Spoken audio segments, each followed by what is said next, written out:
All right, so today we're gonna look at the Antelope Crawler by JJRC. This is the C8808. Just got it in this past weekend from AliExpress. Everything I've been buying lately, as far as accessories, and then these knockoff rigs has come from AliExpress. Great price.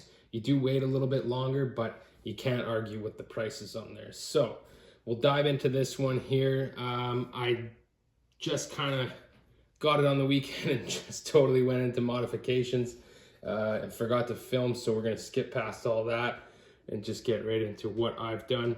There's lots of unboxing videos on YouTube, so if you're really interested in it and you want to see the unboxing, search that up. This one today is just going to be checking out the rig, my mods, how it performs.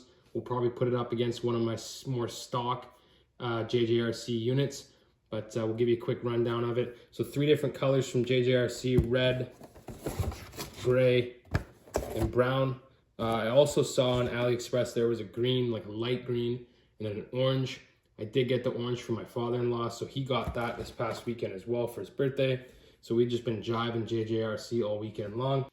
Some modifications that I did on my rig so far: we have the 59mm shocks in green by Globact. These shocks come with 3 sets of springs, soft, medium, hard, which is kind of nice.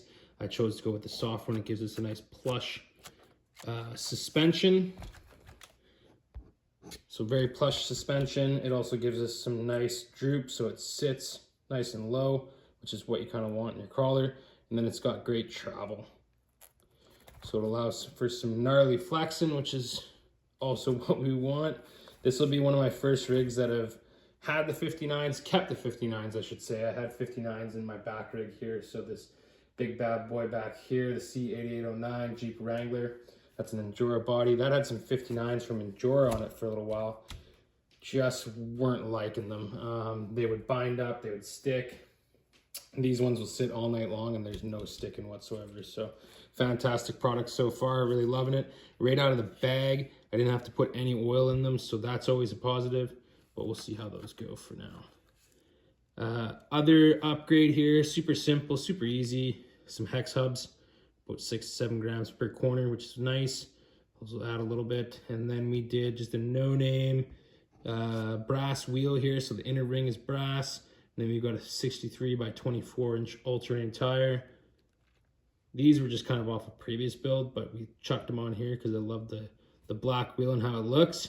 But overall, we've got some good weight on this thing. We next went into the gears and we put the low range in there. So took out the stock ones, put low range. She creeps. She crawls so slow now.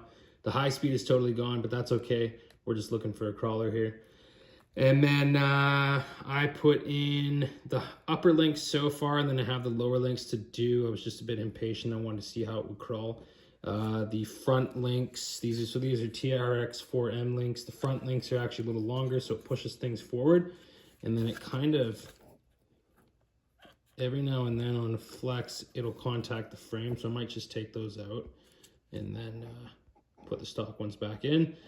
Definitely getting some weight on this, which is kind of nice. These rigs out of the box don't really need a whole lot of weight. I mean, I found that it crawled up everything on the course pretty much just fine. I mean, the stock tires and rims definitely hinder you a bit from doing certain things just because they don't have a lot of grip and they're quite hard. But yeah, so out of the box, I mean, these things perform really nice. Overall total for me, I'm like $150 Canadian or less in this rig, and it is a more than capable crawler. I might do a couple other things, but right now, like, I am super happy. I'll finish off the links and then just have some fun with it. Just to kind of give you a quick rundown here, we do have a light bar, which is included, and that plugs into the ESC in the back. The ESC in the back is easily accessible for unplugging and plugging in any of your electronics. The battery, however, is super hard to get at. So I actually took the top off and then spread the frame a bit to get this out. They have it Velcroed in there for some reason, which I have no idea why, but because it ain't going anywhere. But yeah, to get that out is a little bit of a pain, but it's manageable with some tools. It's all doable. So you can charge it inside the rig if you really wanted to. I'm pretty impatient. I have a few other rigs. Excuse me. I have a few other rigs, so I've got multiple batteries and I just wanted to chuck it in and have some fun. So yeah, overall, I'm super happy with this rig, $150 or less, and we have got ourselves a pretty badass crawler, to be honest with you.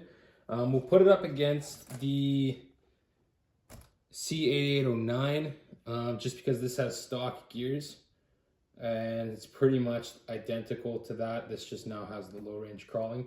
When it comes to underneath, these are pretty much identical to these other rigs, C8801s and C8809s. They're all pretty much identical. So everything from, you know, TRX 4M 95% or whatever works for it. Diamond straight axles. So you do kind of get a little hung up with those, but being that this doesn't have any fenders or bumpers like the 8809s, 8801s, this thing can crawl over some things, not get hung up like these guys here. And the center of gravity is so low that it just crawls right up. So we'll kind of show you the difference in these two items here, these two RCs. So this one being that it doesn't have the low range. I mean, it definitely crawls nice still, but I have to throttle it more to get it up and over, and that was actually not that bad, so can't complain. Definitely a lot louder of a rig, but as far as the smoothness of those low range gears, next to none. Also, another thing to note here, you could have, you know, the world's best crawler and then have the world's worst tires on there, or vice versa. You know, not such a great crawler, but great grippy tires. That, I mean, they make all the difference, right? So now this one is a tough one for most crawlers, even my FMS rigs, just because of the steep incline we have going on here.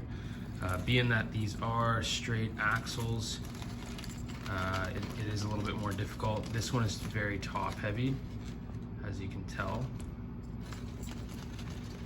So if we throttle it just right, she makes it up. Now the Antelope is just as simple as climbing right up.